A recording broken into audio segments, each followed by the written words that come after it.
बिस्मिल्लाहिर्रहमानिर्रहीम। हम बहुत शुक्रगुजार हैं डॉक्टर मोई साहब के, general history department Karachi university, किससे आपका ताल्लुक है। डॉक्टर हसन और साहब आज आप आए और बहुत करीब से आपने इन तमाम चीज़ों का जायज़ा लिया जो राशन पैकिंग का सिलसिला जारी है, डिस्ट्रीब्यूशन का। मैं कहूँगा डॉक्टर साहब कुछ बताएं सर, कैसा रहा, क्या देखा, क्या आप समझते हैं इस मुश्किल घड़ी में जेडीसी क्या कर रही है। जी अस्सलाम अल्हम्दुलिल्लाह। आज हम जो यहाँ चक्कर लगाया मैंने डॉक्टर हसन ने, हम लोगों ने आज ये चीज़ देखी। बहुत ही ज़ाहिर है, हम टीवी भी देखते रहते हैं, आपकी वीडियोज़ भी देखते रहते हैं, फेसबुक पे फॉलो करते रहते हैं, तो कोशिश करनी चाहिए कि जितने भी लोग हम यहाँ पे आके कम से कम अगर फिजिकली कोई काम कर सके तो वो कर सकें, जो पैसे से कर सके कम से कम हौसला अफजाई तो कर सकें। तो हमारे फिलहाल पार्ट का जो आज विजिट का पर्पज़ था वो ये था कि आप लोगों की हौसला अफजाई और इस कार्य खैर के अंदर जितने लोगों से रिक्वेस्ट कर सकते हैं कि जो भी लोग डोनेशन दे रहे हैं या देना चाहते हैं वो दीजिए इदारों को, और इस इदारे को में बड़ा अच्छे से काम हो रहा है। हमने देखा भी प्राइमरी भाई जो स्कूल है वो पूरा का पूरा भरा हुआ था, और हमारे देखते ही देखते 1-1.5 घंटे के अंदर ही उसके अंदर काफ़ी सारी सैकड़ों के हिसाब से बोरियां जो हैं वो उठ गई हैं और वो जाने लगी हैं, और वो कुछ बहुत सारे सर कराची की हिस्ट्री पे आपने बड़ा काम किया, और आप कराची में कितनी आबादी है उस पर आपने पीएचडी भी कर रहे हैं, और इस क्या समझते हैं इतनी बड़ी आबादी में क्या कई करोड़ लोग इस वक्त भूखे नहीं है, जो बेरोजगारी जो लॉकडाउन की वजह से दिहाड़ीदार तबका मुतासिर हुआ है। देखें, ये तो एक बहुत बड़ा अलमिया, इंसानी अलमिया है, क्योंकि कराची के अतबार मेरी, क्योंकि आपने अभी तस्करा कर ही दिया, मेरी पीएचडी कराची के ऊपर है, तो कराची की आबादी का जो तनासुब है वो हम किसी भी तरीके से एक फिगर नहीं दे सकते कितनी है, लेकिन है बहुत ज्यादा, तकरीबन 2.5 करोड़ से 3 करोड़ के फिगर इसमें वो लोग शामिल हैं जो बाहर से कमाने आए हैं। जी, मैं यही अर्ज करने लगा हूँ कि इसके अंदर वो सारे लोग शामिल हैं, तकरीबन 3 करोड़ का अगर आप फिगर लें, कि जिसके अंदर सारे के सारे जो बाहर से लोग आते हैं और उनका एक बहुत बड़ा फिगर है। मतलब मैं एक स्टेटमेंट देता हूँ, मेरे स्टूडेंट्स यहाँ बैठे हुए भी हैं, आपके बहुत सारे यहाँ जो बच्चे बैठे हुए, आप यकीन कीजिए कराची एक वाहिद पाकिस्तान का शहर है जिसके अंदर तमाम तर जबान बोलने वालों की सबसे बड़ी आबादी कॉन्सेंट्रेटेड इसी शहर में।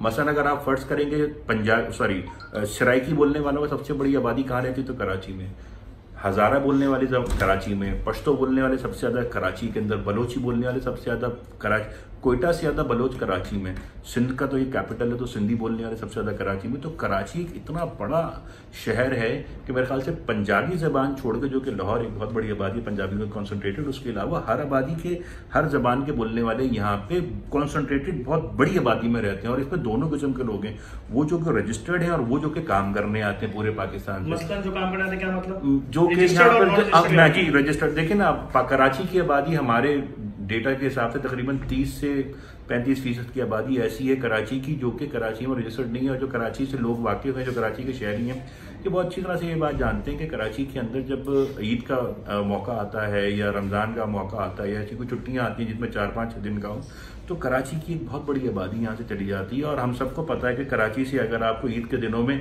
10-15 दिन पहले जाने की टिकट नहीं मिलती, और ईद के बाद 10-15 दिन 15 तक वापस आने की टिकट नहीं मिलती, ये तो सबको एक ऐसी चीज़ है पूरे पाकिस्तान के लोग। आपने एक बात बोली रकबे के हिसाब से शायद बम्बई से बड़ा है, क्या मतलब? रकबे के हिसाब से कराची बम्बई से बहुत बड़ा है। कराची मेरी तहकीक के हिसाब से 2-3 शहर हैं जो कराची से बड़े हैं, जैसे शंघाई का रकबा तकरीबन 7,000 स्क्वायर किलोमीटर है, कराची का रकबा है 3,257 स्क्वायर किलोमीटर, जो कि बहुत बड़ा रकबा है। इंडिया में दिल्ली का कितना है? नहीं, दिल्ली का भी इतना नहीं है, दिल्ली, न्यू दिल्ली और गुड़गांव सारा मिला के भी जो है वो तकरीबन 300-400 450 से बाद नहीं है, इससे ज़्यादा नहीं है। वो मेरे पास मैंने एक चार्ट भी बना के दिया था प्रेजेंट के अंदर पीएचडी के अंदर, तो उसके अंदर जो है कराची थर्ड, अंकारा के बाद और शंघाई के बाद हमारा कराची 3rd नंबर पे आता है। न्यूयॉर्क हमसे छोटा है रकबे के हिसाब से, बहुत छोटा है सिस्टम। देखिए, सिस्टम की 2 वजूहत हैं, एक तो ये कि हमारे पास वसाइल की एक बहुत बड़ी कमी है, दूसरी ये कि हमारे यहाँ जो ये पॉलिटिकल स्टेबिलिटी नहीं रही बहुत अरसे तक, जिसके अंदर उतार चढ़ाव हमारे यहाँ होते रहे, गवर्नमेंट्स पूरे साइकिल नहीं करती रही थी अपनी। अब अल्हम्दुलिल्लाह ये कि पिछले 8-10 साल से और दो दफ़ा से 2-3 दफ़ा से हमने देखा है कि हमारे यहाँ गवर्नमेंट साइकिल्स पूरे कर रही हैं, वो कैसी भी हो, किसी को पसंद हो ना पसंद हो, वो एक बहस अपनी जगह, लेकिन 5-5 साल के साइकिल्स पूरे कर रही हैं, तो ये बहुत ज़रूरी है, continuity of democratically elected governments. तो ये जब पूरी होंगी, अपने साइकिल्स पूरे करेंगे 4-5-6 साइकिल्स, उसमें बेहतरी आनी शुरू होगी। हम देख रहे हैं कि आज हमारी जो भी पॉलिटिकल पार्टीज हैं उनके अंदर एक हेल्दी कॉम्पिटिशन है टू परफॉर्म, कि वो सब चाहते हैं कि जी हमारे हाथ से और हमारे हाथ से हो। ये कोविड की जो सिचुएशन बनी हुई है, इसके अंदर भी आप देखिए, मैं तो समझता हूँ कि जो भी अपनी तनकीद करते हैं, हम भी तनकीद करते हैं, लेकिन इस तमाम तनकीद के अंदर एक इस्लाही पहलू भी है कि ये लोग एक दूसरे से कंपटीशन करना चाह रहे हैं, कि बताना चाह रहे हैं कि हमारी परफॉर्मेंस बेहतर है। सर गरीब का फायदा कब होगा? उसके घर में गरीब का फायदा देखें, गरीब का फायदा जो है वो तो पाकिस्तान, अल्हम्दुलिल्लाह मैं अपने स्टूडेंट्स को भी कह रहा था, ये बात मुझे लिखनी भी है अपनी फेसबुक के ऊपर, कि पाकिस्तान अल्हम्दुलिल्लाह उन कौमों में से है कि जो अपने पड़ोसियों का और अपने मोहल्ले वालों का, अपने शहर वालों का बहुत ज़्यादा ख्याल रखते हैं। ये एक नेशनल कैरेक्टर होता है। IR के अंदर हम पढ़ाते हैं क्या नाम है, एलिमेंट्स ऑफ नेशनल पावर, उसके अंदर एक नेशनल कैरेक्टर होता है। हमारे अंदर 10 बुराइयाँ अपनी जगह, वो डिसिप्लिन नहीं है, बहुत सारी बातें ऐसी हैं, लेकिन हमारा ये जो कैरेक्टर है नेशनल, आप देखिए अमेरिका के अंदर, दूसरी जगहों के अंदर ये वाला जज्बा नहीं है कि लोग अपने पैसे जो हैं वो दूसरों को दें, और जिस तरीके से आपका इदारा काम कर रहा है या दूसरे इदारे काम कर रहे हैं वो बड़े अच्छे से काम कर रहे हैं, जो भी अपनी जितनी भी कैपेसिटी रखता है, सलाहियत रखता है, उसके हिसाब से वो काम कर रहा है। तो ये एक बड़ा जज्बा है, नंबर 1। नंबर 2, हमारी गवर्नमेंट्स के अंदर अभी डिसिप्लिन इतना नहीं है, जिसका जो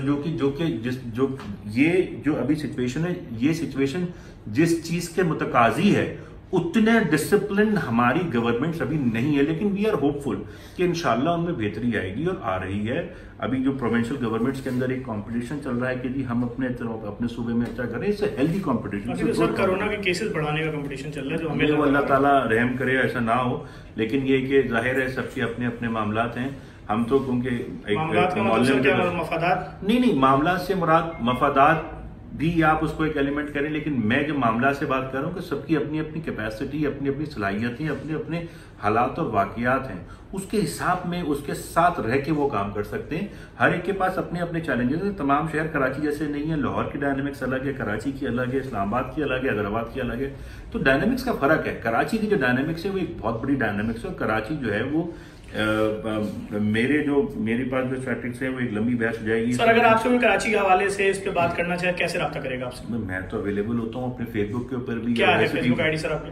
मेरी फेसबुक आईडी मोइस खान के नाम से ही है। बहुत सारे बच्चे जो यहाँ पे बैठे हुए मुझे फॉलो कर रहे होते हैं यहाँ पे, तो मैं अवेलेबल हूँ। उसके अलावा ऑनलाइन अगर मुझसे करना चाह रहे हैं, कुछ आपके कोई पर्टिकुलर सवालात हैं तो वो बता दें, उसके हवाले से बात कर लेंगे। तो वही फेसबुक या ट्विटर पे आपसे रब्ता फेस पे भी कर लेंगे, ट्विटर पे भी कर सकते हैं। ट्विटर भी मेरा मोइस खान के नाम से ही है, और तो मैं उसके हवाले से कि फेसबुक पे मैं थोड़ा ज़्यादा एक्टिव होता हूँ, तो उस पर अगर आप कर लें तो किसी के कुछ सवालात हैं कराची के हवाले से, तारीख के हवाले से, तो मैं हाजिर हूँ, जाहिर है।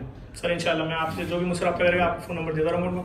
डॉक्टर हसन साहब खैरियत से हैं? अल्हम्दुलिल्लाह। प्रोफेसर डॉक्टर शकील और साहब के फर्जंद भी हैं और डॉक्टर भी हैं, और हमें सपोर्ट भी करते रहते हैं। हम जो भी इंसानी हुकूक के काम करते हैं हम आपको उसमें बुलाते भी हैं, और बाज़ जगहों पे आप आते हैं, शिरकत करते हैं, कहीं आपका पैगाम आता है। कैसा लग रहा है सब कुछ देख के? सर मुझे बहुत अच्छा लगा, और मुझे इतना ज़्यादा प्राउड फील हो रहा है, कॉज जब अब्बू की शहादत के बाद मैंने JDC के साथ काम स्टार्ट किया था तो वो एक बहुत मतलब छोटे लेवल पे हो रहा था, और अब मैं देख रहा हूँ कि इतनी बड़ी ऑर्गेनाइजेशन बन चुकी है। I am feeling so proud of it, and it's all cause of the dedication of all of you people. और जिस तरीके से उस वक्त से मैंने मंशूर देखा था कि JDC सबको लेके, चाहे वो मजहब और मसलक की बुनियाद पे कोई तफरीक नहीं करती है, आई थिंक अब यही उसकी पहचान बन गई है कि पाकिस्तान में कहीं भी जब इस तरह की बात की जाती है, कौन सा इदारा है जो बगैर मसलक की और बगैर मजहब की जो तफरीक के काम कर रहा है, तो वो JDC है। सब दुआ में याद रखें। बिल्कुल बिल्कुल, थैंक यू।